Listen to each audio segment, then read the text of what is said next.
Greetings, Outbound Minds, and welcome to the first video of Outbound Wise. I figured why not start this out with a bang by pointing out the illogical faults behind long established mountaineering conventions. After all, I'm anything but conventional in my method. I drink, eat, and break as little as possible, yet I'm still way faster than most. Plus, I double hike, take awesome photos, and film 100% of the trail. Who on earth can be that productive and get so much done with so little? Am I even human? But first, here's a bit of background. For more than a year, I had ideas to produce this new series. Eventually, I got to the right stage in my mountaineering progress where I gained enough experience and knowledge which I could probably share. Additionally, now that the channel is at a point where the normal full-length content is more selective in terms of location, and I'm not traveling as much, there is time to work on other ideas for the channel. Basically, this new series is going to explain various hiking and mountaineering related topics. I'll try my best to convey facts and correct information, but it's important that you, the viewer, always confirm everything I share and consider your personal situation if you want to wisely apply the knowledge. So, again, I welcome everybody to Outbound Wise. Okay, let's kick this off with an overview of the very useful Yosemite Decimal System, or YDS as it's often abbreviated. You may want to know that I've tried to contact the Sierra Club to confirm this information on YDS, but they've not replied by the time I make this video. So, briefly on the history. If someone attempts to look up Yosemite Decimal System online, that person won't find the story straight from Sierra Club, but may come across inconsistent or older information through secondary sources. The main discrepancy has to do with the creation timeframe, but I'm simply going to repeat from a somewhat reputable source that the YDS was devised in the 1950s. What really matters more, though, it's to understand that YDS is used to rate the terrain's difficulty and the amount of effort to advance. It assigns classes to the route, with class 5, the toughest one, further divided into decimals like 5.0, 5.6, 5.11b, and more. The system is commonly referenced to in North America. That's the United States and Canada. If you've been reading many articles and guides or watching videos on hiking, you may notice those authors inserting the system's ratings in their contents. On screen, I have the latest official definitions of classes 1 through 4. Those are copied straight from an article written by the Sierra Club just February of this year. If you search online and find different wordings listed by secondary non-Sierra Club sources, know that those are outdated versus what's presented here. Unfortunately, that same Sierra Club article doesn't get into class 5. Therefore, I'm using the commonly accepted description of it. And if you want to quickly visualize the system, think of it basically as a rising scale that rates two aspects of any particular hiking or mountaineering or rock climbing route. First is to rate or classify the terrain, where starting with class 1, the route is the easiest type, completely or close to being level and smooth, as you can see with my Hollywood caliber graphic. Moving to class 2, there'd be small rocks or boulders on the path, and the angles are higher. In class 3, the path is getting even more rugged and craggy, and class 4 is seriously rugged and steep. And finally, at the opposite end is class 5, which of course is the most vertical, most complex surface to navigate. Anyhow, just a little bit of fun there. But the second aspect rated by YDS is how much effort to put in. A class 1 route requires the least amount of effort, but vice versa, a class 5 route could be extremely technical rock climbing. Yes, the existing system is brilliant and immensely useful. But remember, my job in this video is to make you outbound minds wiser. And thus, here is flaw number 1. Notice that the YDS commits a total of 3 levels or classes to describe scrambling. That's just too extra. I believe we can adequately cover scrambling with fewer, which will make even more sense when I review to you the second flaw, plus the confused entity that is the term scrambling itself. Quickly, though, here are a few notions for you outbound minds to consider. How complicated is scrambling? Are there mind-bending theories being proposed to uncover some hidden realm of scrambling that we're all missing? Are new revolutionary scrambling methods being consistently discovered? Okay, we're wasting no time and we'll now jump immediately onto the second issue. The current YDS doesn't cover non-technical climbing. What's non-technical climbing, you ask? Well, imagine climbing a household ladder. That's it. It's the most basic, easiest form of climbing. There are many locales out in nature where the handholds and foot placements are readily present without needing to reach or make complicated moves, just simply climbing up or down like with a ladder. So I have now on screen various definitions of scrambling as a noun and to scramble as a verb. Remember, the YDS itself clarifies the noun scrambling as an activity over terrain that requires handholds for upward movement. Meanwhile, the verb, the action, is frequently defined as where hands are involved to move about on steep terrain.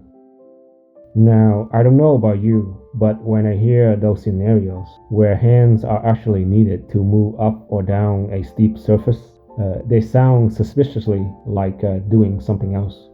And I'm gonna give you a minute or less to figure out what.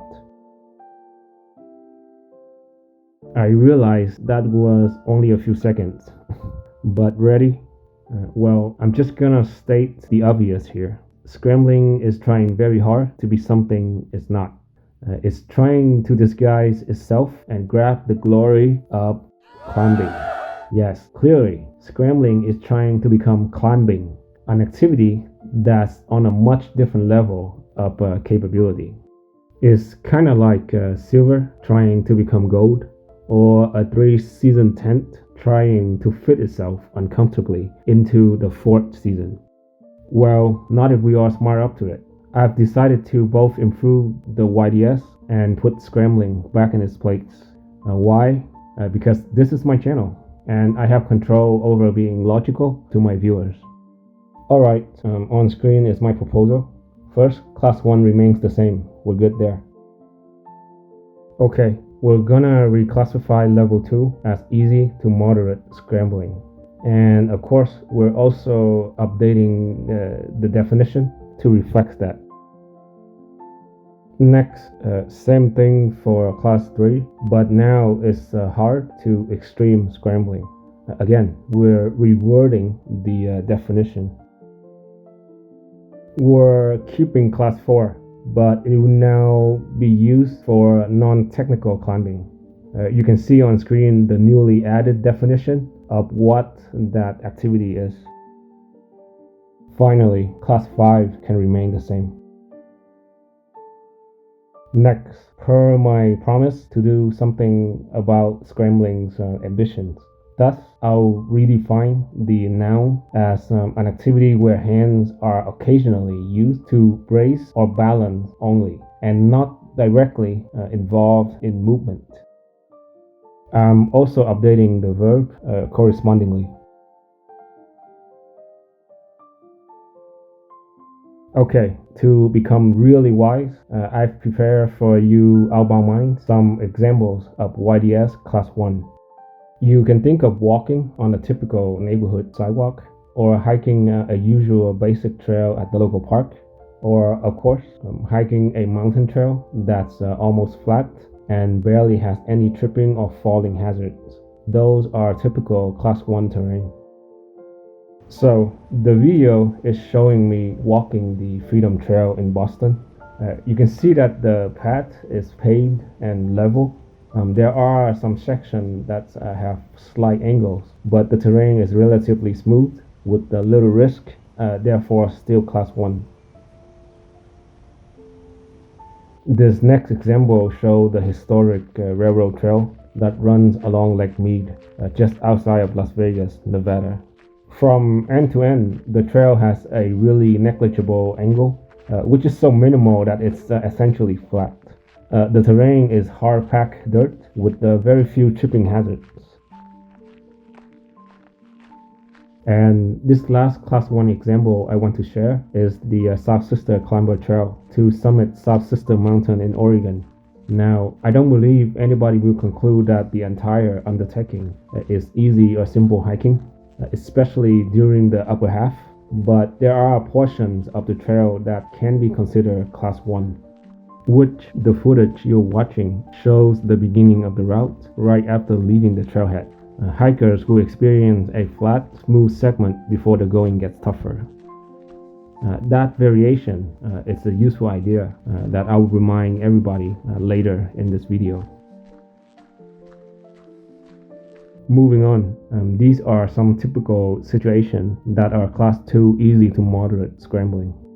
The generally accepted idea is moving over uneven and or rough terrain, but I also consider a smooth trail with minimal or no tripping hazards, but has a very steep angle, like around 40 degrees, to be Class 2 hiking. Or, the opposite of that example, a trail which is level or close to being level, but is extra rocky. That's certainly Class 2 hiking.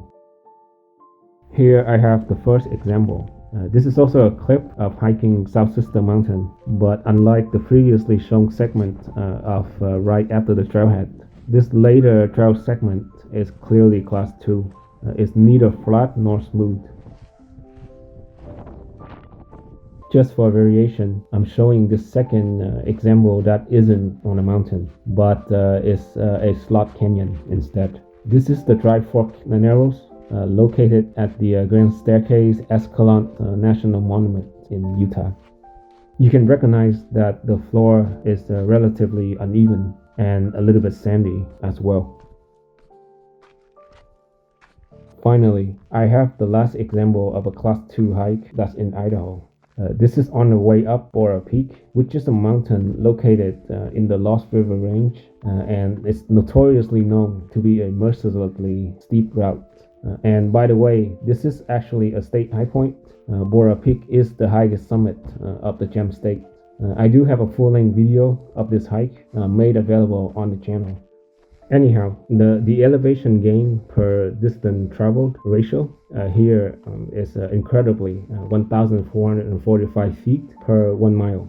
And I consider anything from 1,000 feet per mile or over to be difficult for most people. You can see in the video that while the track is relatively smooth, lacking potential tripping hazards, the insane steepness is why I classify this as a Class 2. Now, we're moving up to the next class. As per our improved system, you can think of Class 3 as the more extreme cousin of Class 2, more rugged, more vertical. However, remember that hands aren't yet required to advance up or down. Again, they can be used to raise or to stable oneself, but hands are needed for pulling or utilizing any climbing holds. Alright, this first example is showing the legal route to get to the Goat Canyon Trestles in the desert of Southern California. You can see that the path is relatively flat, but there are massive boulders, plants everywhere, and other obstacles. This route is very rugged and a great example of leveling up from a Class 2 trail. The next example is the well-known and super fun Monitor Ridge climbing route on Mount St. Helens in Washington State. This terrain is a volcanic talus, or basically a volcanic rock field. Clearly, the footing is highly uneven. Those rocks and boulders can move suddenly. While hiking, I had to use my hands in places to prevent falling, but I never actually needed to use them for climbing up or down. Here is the last example of an extreme Class 3 section. This is the moraine created by the Blue Glacier on Mount Olympus, also in Washington State. I had to go up and down this monstrosity twice, meaning traversing it 4 times. It was very steep, very uneven. However, the worst quality of this slope was being deceivingly stable. Sure, things would appear rigid and solid, but I could step on something and that spot could suddenly collapse, or that giant boulder would tilt or move, as you can watch right now on video. Okay, Outbound Minds, we've made it to the first of 2 climbing classes. Again, that's based on our improved YDS ratings. So Class 4 to me is anything considered non-technical climbing. Again, just easy, simple stuff that's similar to climbing up or down a ladder or rope. Of course, unlike the previous classes, this one does involve a person's hands to move about. However, Class 4 handholds and foot placements are just straightforward and readily available. There aren't any complicated movements, precise placement, or special techniques involved. For the first example, I have exactly a ladder on a trail. This was filmed during the Great Range Traverse that I did in New York. And the viewers can see that it's just normal, everyday climbing like at home. For the next demonstration, I'm showing climbing some iron rungs. It's known as Via Ferrata, which is Italian and means an iron path or iron way. Of course, I climbed this naturally, like climbing a ladder. There was no need to execute complicated movements. Okay, I believe most of my audience will recognize this third footage. These are, of course, the infamous cables on Half Dome in Yosemite National Park. So most of the time, my hands were grabbing onto both cables, and it might have been just utilizing just one cable sometimes. But anyhow, although the angle was quite steep, there was no need for special techniques or moves. This would certainly be Class 4 climbing for me. Here's the last sample footage of a Class 4 climb. This was on the Cholla Trail to summit Camelback Mountain in Phoenix, Arizona. By the way, you're watching a preview of a full-length video that I'll be releasing in the future. Don't tell anyone, and you're welcome. Anyhow, I picked this footage for a reason, which I'll come back to later. For now, it's an example of a natural Class 4 rock climb. You can see that handholds are plentiful, and I couldn't just use my legs alone to get up, which would be a Class 3 scramble. I had to include my hands, but didn't need to carry out technical climbing moves. And congratulations everyone, we are arriving at the final and hardest YDS rating. I just want to first remind the viewers that Class 5 is different than the previous ones because it's further broken down into sub-levels or decimals from easiest to hardest. And the 2 examples that I'll be showing are on the easier beginners end of the scale. Alright, so Class 5 is where special climbing movements or skills are applied, which is clearly beyond the most basic ladder-like climbing. And it could be just a few technical moves or one long series of them. It could be a route in the gym or outdoor. It could be a sharp bridge or a system of cracks. But it's definitely no longer easy and straightforward like scaling that ladder. So this first example I have is the freeway route on the second Flatiron, which is located in Boulder, Colorado. This has become a very popular route, and it's been rated anywhere from 4th class to easy 5th class. The thing is, because it's such a long route with approximately 600 feet of climbing, it certainly contains elements or sections that range from class 4 to easy class 5. The video clip is showing me just starting out right at the base. I selected a harder line, which involved a friction slab section. The holds were very thin or not really there. I was controlling and shifting my hands, legs, and basically entire body in ways that could let me contact subtle knobs or bumps. I applied the appropriate amount of force to climb up. Thus, I'd consider this as easy 5th class. Easy meaning up to 5.4. Definitely not a class 4 spot though. And for the second easy 5th class example, this is my climb up a route called Penny Lane in the Calico Basin at Red Rock Canyon in Nevada.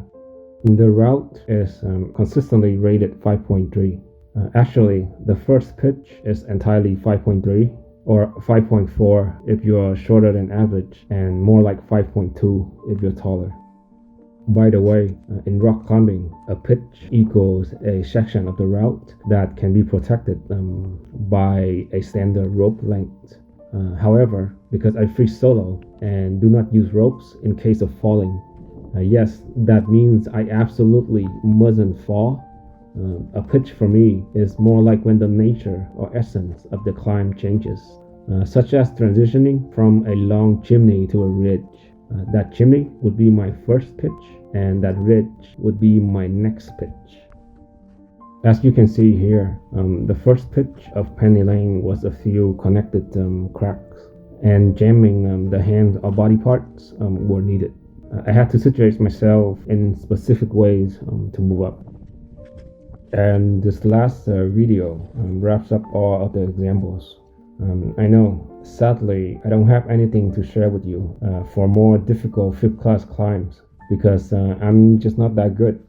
I've only free soloed up to 5.6, while anything 5.10 and up will be considered advanced.